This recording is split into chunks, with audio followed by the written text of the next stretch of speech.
So 40 வயசில் நான் முதலீடு பண்ணுறேன், எனக்கு 45லே வேணுமா, 50ல் வேணுமா, 55ல் வேணுமா, 60ல் வேணுமாங்கிறத ஒரு முதல்ல முடிவு பண்ணிக்கணும். இந்தியாவை நோக்கி மிரளுது. நீ ஆப்பிள் ஃபோன் வேணும்னா இந்தியா வருது. கூகுள் யூஸ் பண்ணுறீங்களா, இந்தியாவில் என்ன அதிக ரெவன்யூ வருது. இந்தியா இல்லாமல் இன்னைக்கு எதுவுமே இல்லைன்னு ஆகிப்போச்சு. இன்னைக்கு 140 கோடி பேரில் 35 வயசு கீழே இருக்கிற பாதி பேர். குறைஞ்சபட்சம் ஒரு கார்பஸாச்சும் அப்பா நமக்காக விட்டு போனாரு பேர் சொல்ற அளவுக்காச்சும் என்னால் விட்டு போனா நான் இன்வெஸ்ட்மெண்ட்ஸ்ல என்ன அட்ஜஸ்ட்மெண்ட்ஸ் ஏதாச்சும் பண்ணுவேன்.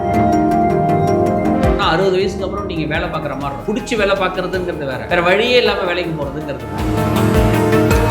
ரிஃப்ளெக்ட்மெண்ட் நேயர்களுக்கு வணக்கம். நான் பிரவீன் சென். அதிகமாக நம்மளுடைய வீடியோஸில் வர கமெண்ட்ஸ் என்னன்னா, எனக்கு ஒரு 40 இயர்ஸ் ஆகுது, இது வரைக்கும் சேவிங்ஸ் எதுவும் பண்ணல, இனிமேல் தான் நான் வந்து இன்வெஸ்ட் பண்ண ஆரம்பிக்கிறேன், எனக்கு ஒரு 40-50,000 எனக்கு சேலரி இருக்குது, நான் எப்படி இன்வெஸ்ட் பண்ண ஆரம்பிக்கிறது அப்படின்ற ஒரு கேள்வி இருக்குது. என் ரிட்டைர்மெண்ட்டுக்கு எப்படி பிளான் பண்ணணும் அப்படின்னு நிறைய கொஷின்ஸ் வியூவர்ஸ் கேட்டிருக்கீங்க. ஸோ அந்த விஷயத்தை நம்ம வந்து financial expert financially Vijay sir, mister Vijayakumar சார்கிட்ட தான் பேச வந்திருக்கோம். சார் வணக்கம். சார் வணக்கம் பிரவீன். இந்த கொஷின் என்னென்னா, 40 இயர்ஸில் இருக்கேன் நான் வந்து இது வரைக்கும் 0 சேவிங்ஸ். நான் இப்போ ஒரு 40,000 to 50,000 சம்பாதிக்கிறேன், ஒரு ஆவரேஜாக ஒரு 50,000 சம்பாதிக்கிறேன். நான் எப்படிங்க சார் நான் ஒரு இன்வெஸ்ட்மெண்ட்டை ஸ்டார்ட் பண்ணுறது, எவ்வளோ பண்ணணும் அப்படின்றத சொல்லுங்கள் சார். ஸோ இது வரைக்கும் முதலீடே நீங்கள் பண்ணலை அப்படிங்கிற பட்சத்தில், இப்போ தான் நீங்கள் ஸ்டார்ட் பண்ணுறீங்கிற பட்சத்தில் நீங்கள் முதல்ல 2-3 விஷயம் தெரிஞ்சுக்கணும். ஸோ மனிதனுடைய வாழ்க்கையே காலத்தால் ஆனது, டைம். ஸோ நீங்கள் லேட்டாக ஸ்டார்ட் பண்ணுறீங்க. ஸோ 40ங்கிறது வந்து ஒரு யங் ஏஜ் கிடையாது, ஒரு மிடில் ஏஜ். பட் என்ன தேவைன்னு முதல்ல அதை பார்த்துக்கிட்டு எந்த வயசில் நான் ரிட்டையர் ஆகணும், இல்லை என்ன தேவைக்கு நான் முதல்ல இன்வெஸ்ட் பண்ணுறேன். ஸோ 40 வயசில் நான் முதலீடு பண்ணுறேன், எனக்கு 45லே வேணுமா, 50ல் வேணுமா, 55ல் வேணுமா, 60ல் வேணுமாங்கிறத ஒரு முதல்ல முடிவு பண்ணிக்கணும். ஃபஸ்ட்டு காலத்தை ஃபிக்ஸ் பண்ணிக்கணும். ரெண்டாவது என்ன தெரிஞ்சுக்கணும்னா, காலம் டைம் கொடுக்க கொடுக்க கொடுக்க கொடுக்க மணி மல்டிப்ளை ஆகிட்டே இருக்கும். ஒரு 15,000 15 வருஷம் 15%, இப்போ 15% ஆக்சுவலாக நம்ம சொல்லக்கூடாது, பட் ஒரு உதாரணத்துக்காக சொல்கிறோம். 15,000 15% 15 வருஷம் நீங்கள் முதலீடு பண்ணும்போது உங்களுக்கு 1 கோடி கிடைக்கும். இதே 15,000 15% 30 வருஷம் நீங்கள் போட்டிங்கன்னா உங்களுக்கு 10 கோடி கிடைக்கும். 1 கோடி வந்து 10 கோடி அப்படியே ஆச்சுன்னா டைம். ஏன்னா 30 வருஷங்கிறது டைம். ஸோ இந்த 40ங்கிறது அவர் வந்து ஒரு 15 வருஷத்தை வந்து தூங்கிட்டார். 20 வருஷம் பண்ணலை இல்லையா, அதே மாதிரி அவர் 20 வருஷம் இனிமேலுக்கு பண்ணணும் மினிமம். ஸோ 40 வயசுக்காரர் ஒரு 60 வயசில் ஒரு ரிட்டையர்மெண்ட்டை நம்ம பிளான் பண்ணலாம். ஸோ அவருக்கு 50,000 ரூபா நீங்கள் சேலரி அப்படின்னு நீங்கள் சொன்னீங்க. ஸோ அவர் வந்து இப்போ 40 வயசுக்காரர் கையில் ஒரு 1 லட்ச ரூபாவது வச்சுருப்பார் கையில். ஸோ ஒரு 1 லட்ச ரூபா முதலீடு பண்ணிவிட்டு மாதம் ஒரு 20,000 ரூபா அவர் சேமிக்கணும்.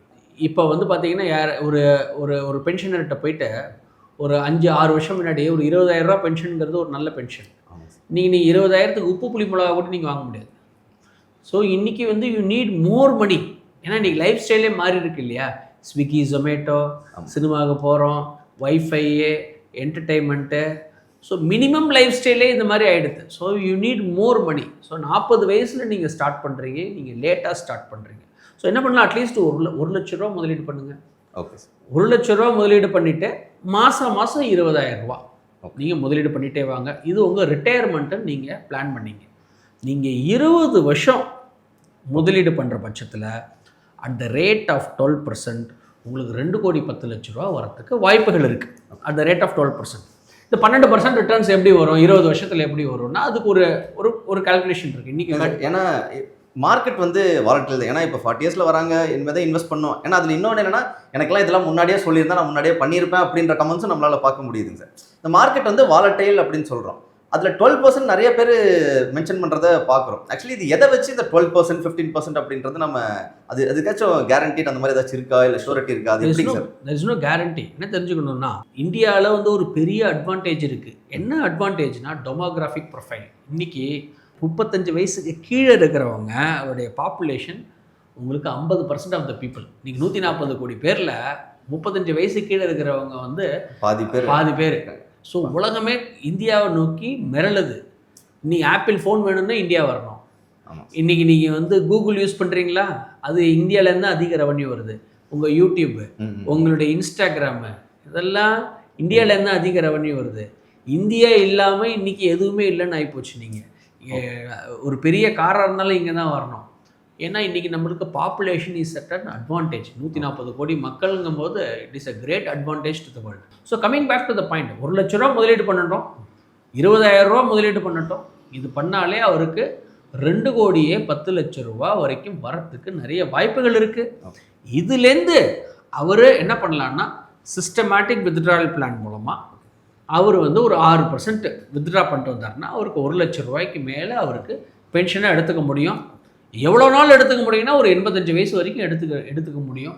இப்போ ரிட்டையர்மெண்ட் ஏன் பிளான் பண்ணும் அப்படிங்கும்போது நிறைய பேர்த்துக்குள்ள இருக்க விஷயம் என்னன்னா, நாளைக்கு வந்து பையனை நம்பி நம்ம இருக்கணும். ஸோ இப்போ நான் 60 இயர்ஸில் வந்து நீங்கள் சொன்ன மாதிரி 2 கோடியே 10 லட்சம் வருது, இன்ஃப்ளேஷன் கால்குலேட் பண்ணால் அது ஒரு 60 to 70 lakhs நம்ம வருது அப்படிங்கிறதே ஒரு பெரிய அமௌண்ட் தான். இப்போ எனக்கு அதிலிருந்து பென்ஷன் மாதம் எனக்கு வர மாதிரி நான் ஒரு பிளான் பண்ணணும் சார். ஆக்சுவலி ஏன்னா எனக்கு மாதம் வந்துச்சுன்னா தான் நான் சர்வைவலுக்கு நான் யூஸ் 60 வயசில் SWP பண்ணணும் அப்படின்னா அது எவ்வளோ பண்ணலாம்? ஸோ உங்கள்கிட்ட 2 கோடி 10 லட்சம் இருந்தால் மாதம் நீங்கள் 1 லட்சம் எடுத்துக்க முடியும். ஓகே. அந்த 2 கோடி 10 லட்சத்துக்கு நீங்கள் இன்ஃப்ளேஷன் அட்ஜஸ்ட் பண்ணணும். நீங்கள் இந்த இன்ஃப்ளேஷன் அட்ஜஸ்ட் பண்ணீங்கன்னா இன்னைக்கு நீங்கள் 6% இன்ஃப்ளேஷன் நீங்கள் அட்ஜஸ்ட் பண்ணீங்கன்னு சொன்னால் அட்லீஸ்ட் அன்னைக்கு வந்து ஒரு 65 to 68 லட்சம், எக்ஸாக்டாக எனக்கு போட்டு பார்த்தா தெரியும், 65 to 68 லட்சம் ரூபா அன்றைக்கி இருக்கிற கார்பஸோடைய வேல்யூ. 2 கோடி 10 லட்சமாக இருந்தாலும் அதோடைய வேல்யூ அட் 6% இன்ஃப்ளேஷன் 65 to 68 லட்சம் இருக்கும். 1 லட்ச ரூபா பென்ஷன் இருக்கு இல்லையா, நான் சொன்ன மாதிரி எவ்ரி 10 வருஷத்துக்கு ஒருத்தர் பணத்தோடைய வேல்யூ பாதி ஆகிடும். 7% இன்ஃப்ளேஷன் போட்டால், ஸோ 5% இன்ஃப்ளேஷன் போட்டால் அதோட கம்மி. ஸோ அன்றைக்கி 60வது வயசில் அதோடைய வேல்யூ வந்து ஒரு 32,000 to 34,000 இருக்கும் உங்களுக்கு. ஓகே. ஸோ ஒருத்தர் 20,000 போடுறாரு, இன்ஃப்ளேஷன் அட்ஜஸ்டடாக அவருக்கு மாதம் 32,000 33,000 வரும். ப்ளஸ் அவருக்கு கார்பஸும் வந்து 65 லட்சம் ரூபா இன்ஃப்ளேஷன் அட்ஜஸ்டடாக கிடைக்கும். விச் மீன்ஸ் அவருக்கு 2 கோடி 10 லட்சம் ரூபா கார்பஸ் அவர் அச்சீவ் பண்ணிடுவார். நான் சொல்கிறது இது என்னென்னா எல்லாமே ஒரு மினிமலாக சொல்லிகிட்டு இருக்கேன். இதுக்கு மேலே வரத்துக்கு அவருக்கு வாய்ப்புகள் இருக்குது. 60 வயசு ஆனதுக்கப்புறம் என்ன பண்ணணும்னா அவர் ஈக்குட்டிலாம் வச்சுக்கூடாது. 60 வயசு ஆனதுக்கப்புறம் அவர் ஒரு மீடியம் ரிஸ்க்கு வந்துடணும். ஸோ ஒரு 10% ரிட்டர்ன்ஸ் கொடுக்குற மாதிரி ஒரு ப்ராடக்டில் அவர் மூவ் ஆகிட்டார்னு சொன்னால் இந்த கார்பஸ் அவருக்கு 82லேருந்து 85 வயசு வரைக்கும் தான் அது தாங்கும். 85 வயசுக்கு மேலே தாங்காது. ஸோ இந்த மாதிரி ஏன்னா நீங்கள் ரொம்ப நாள் வாழுங்கும் போது வச்சிருக்கிற கார்பஸ் பத்தாம போயிடும். So you deplete your corpus, you outleave the money. நான் வந்து ஒரு ரொம்ப மிடில் கிளாஸ், அது லோயர் மிடில் கிளாஸ்லேருந்து வந்தேன். இதனால் இன்வெஸ்ட்மெண்ட் பற்றிலாம் ஒன்றுமே தெரியாது. ஸோ இனிமேல் தான் இன்வெஸ்ட்மெண்ட் ஆரம்பிக்க போகிறோம். ஒரு ரிட்டையர்மெண்ட்டுக்கு பிளான் பண்ணுறோம். பட் ஆனால் ஒரு ரிட்டையர்மெண்ட் முடிச்சு ஒரு 85 இயர்ஸ் ஆகுது அது வரைக்கும். ஆனால் அதுக்கப்புறமும் நான் வந்து ஏதாச்சும் ஃபேமிலிக்குன்னு ஏதாச்சும் கொடுத்துட்டு போகணும்ல அப்படின்ற ஒரு எக்ஸ்பெக்டேஷன்ஸ் இருக்கும். ஸோ அப்படிங்கும்போது நான் நடுவில் ஏதாச்சும் வந்து இன்வெஸ்ட்மெண்ட்ஸ் அதிகப்படுத்தணுமா, லைக் என்ன பண்ணால் நான் ஒரு 85 இயர்ஸ்க்கு ஆனதுக்கு அப்புறம் கூட கொஞ்சம் ஒரு ஃபேமிலிக்குன்னு ஏதோ ஒரு குறைஞ்சபட்சம் ஒரு கார்பஸ் ஏதாச்சும் அப்பா நமக்காக விட்டு போனார் அப்படின்னு பேர் சொல்கிற அளவுக்காச்சும் என்னால் விட்டு போனால் நான் அந்த இன்வெஸ்ட்மெண்ட்ஸில் என்ன அட்ஜஸ்ட்மெண்ட்ஸ் ஏதாச்சும் பண்ணுவாங்க? நீங்கள் பணத்தை குழந்தைங்களுக்கு ஏதாவது லெகசி சொல்கிறோம் இல்லையா, அதை நீங்கள் விட்டுட்டு போகணுன்னு சொன்னால் நீங்கள் வாங்குற இப்போ 50,000லேயும் நீங்கள் சேர்க்குற இப்போ 20,000லேயும் ப்ளஸ் 1 லட்ச ரூபா முதலீடு பண்ணுறீங்க இல்லையா, அதனால் பண்ணுறவே முடியாது. அவர் பணத்தையும் குழந்தைங்களுக்கு விட்டுட்டு போகணுன்னு சொன்னால் 40 வயசில் இல்லாமல் அவர் 30 வயசில் ஸ்டார்ட் பண்ணுறாரு, 25 வயசில் ஸ்டார்ட் பண்ணுறாரு, இல்லை 40 வயசில் ஸ்டார்ட் பண்ணாலும் பரவாயில்ல, நான் கொஞ்சம் வருமானத்தை ஸ்டெப் அப் பண்ணுறேன், ஒரு போனஸ் வருது, ஒரு 2 லட்சம் வருது, 1 லட்சம் வருது, 50,000 வருது, எவ்வளோ லாங்கராக வச்சுருக்காரு, அதை வச்சு தான் அவர் பணத்தை குழந்தைங்களுக்கு விட்டுட்டு போக முடியுமா, இல்லை அந்த பணத்தை அவரே எல்லாத்தையும் யூஸ் பண்ணிடுவாராங்கிறத நம்ம சொல்ல முடியும். இது வந்து இட் இஸ் ட்ரிக்கி மேக்ஸ். இப்போ நீங்கள் சொன்ன வரைக்கும் நான் எப்படி எடுத்துக்கலாம் அப்படின்னா எஸ்ஐபி ஒரு இன்வெஸ்ட்மெண்ட் பண்ணணும். ஃபர்ஸ்ட் வந்து ஒரு 1 lakh ஃபர்ஸ்ட் இன்வெஸ்ட் பண்ணிட்டு அதுக்கப்புறம் எஸ்ஐபி பண்ணணும். அந்த எஸ்ஐபியும் பார்த்தீங்கன்னா ஸ்டெப் அப் எஸ்ஐபியாக பண்ணணும். உங்களுக்கு நீங்கள் மேனேஜ் பண்ணிக்கிறதுக்கு 85 வயசு வரைக்கும் இது போதும். ஆனால் பணத்தை நீங்கள் குழந்தைங்களுக்கு விட்டுட்டு போகணுங்கிற பட்சத்தில் நீங்கள் ஸ்டெப் அப் பண்ணி ஆகணும். அதான் சார், இப்போ ஸ்டெப் அப் பண்ணால் நமக்கு வந்து ஒரு கார்பஸ் விட்டு போகலாம். அதுக்கப்புறம் ரிட்டையர்மெண்ட்டுக்கும் நமக்கு ஒரு கார்பஸ் பில்ட் ஆகும். அதுலேருந்து நம்ம SWP மாதம் பென்ஷன் வரதுக்கும் நம்ம பிளான் பண்ணிடலாம். ஸ்டெப் அப் பண்ணுறோம் அப்படிங்கும்போது ஏதாச்சும் ஒரு லெகசி வர்றதுக்கான பாசிபிலிட்டிஸ் இருக்குது. இதில் ஒரே ஒரு தெளிவு. ஓகே சார், நீங்கள் 40லேருந்து 60 வரைக்கும் வேலை பார்க்குறீங்க, நீங்கள் ஸ்டெப் அப் பண்ணுவீங்க, எஸ்ஐபி பண்ணுவீங்க. 60க்கு மேலே நீங்கள் வேலை பார்க்க போகிறது இல்லையே. ஸோ 40 to 60ல் எஸ்ஐபி வித் ஸ்டெப் அப் பண்ணுங்கள். 60க்கு அப்புறம் நீங்கள் எதுவுமே பண்ணுறது இல்லை. ஆமாம் சார், நீங்கள் அந்த பணத்தை அப்படியே வச்சுருக்கீங்க. ஒரு இன்வெஸ்ட்மெண்ட்ஸாக நீங்கள் ஒரு 10%க்கு எல்லாம் மாறிக்கிறீங்க. நீங்கள் அதுலேருந்து நீங்கள் பணத்தை எடுக்கிறீங்க. ஸ்டெப் அப் 85 வயசுக்கு பண்ணீங்கன்னா எங்கேயோ போகும்.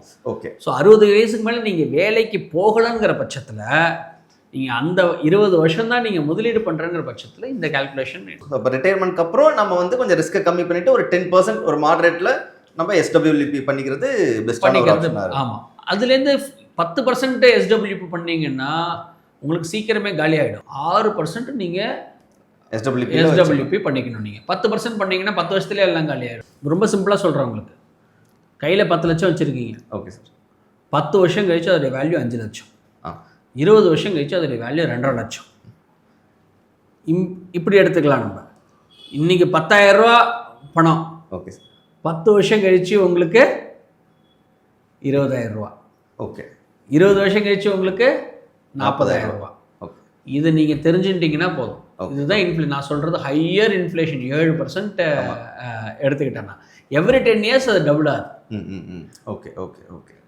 ஸோ அப்போ நம்ம இன்றைக்கி இருக்கிற பணம் வந்து அன்றைக்கி வேல்யூவும் நமக்கு செலவும் அதிகமாயிரும், அதோட வேல்யூவும் சேஞ்சஸ் ஆகும், அந்த இன்ஃப்ளேஷனுக்கு ஏற்ற மாதிரி மாறிடும். ஆமாம், நான் 7% இன்ஃப்ளேஷன் எடுத்துக்கிட்டேன். நீங்கள் 5% எடுத்துக்கிட்டிங்கன்னா இன்னும் கம்மியாக இருக்கும், 6% எடுத்துக்கிட்டேன்னா இருக்கும்.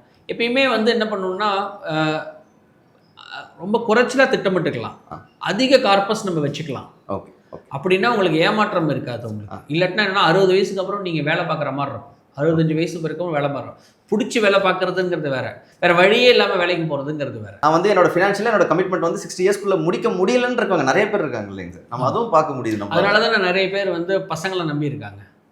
அதனால தான் நிறைய பேர் முடியாட்டினாலுமே வேலைக்கு போகிறவங்க இருக்காங்க.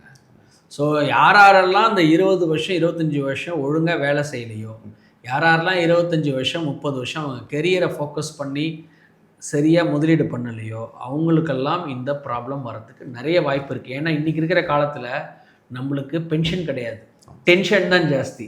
ஸோ உங்களுக்கு பென்ஷன் வேணும்னா நீங்கள் முதலீடு பண்ணாமல் நீங்கள் சேமிக்காமல் பண்ணவே முடியாது. யங் ஏஜில் திருவள்ளுவர் சொல்கிற மாதிரி ஆகாறு அளவிட்டு தாயினும் கேடில்லை போகாறு அகலா கடைங்கிறார். வருமானம் கம்மியாக இருக்குன்னு வருத்தப்படாதப்பா, வருமானத்துக்குள்ளே உன் செலவை வச்சுக்கன்ட்டு. ஸோ வருமானத்துக்குள்ளே நீங்கள் செலவை வச்சுக்கிட்டு ப்ரூடண்ட்டாக சேவ் பண்ணி கரெக்டாக முதலீடு பண்ணி ஒரு நீண்ட காலத்துக்கு பண்ணும்போது ரிட்டையர்மெண்ட் பற்றி நீங்கள் ஒரி பண்ண வேணாம். Thank you so much. மறக்காமல் சேனலை சப்ஸ்கிரைப் பண்ணிக்கோங்க. And thank you so much sir.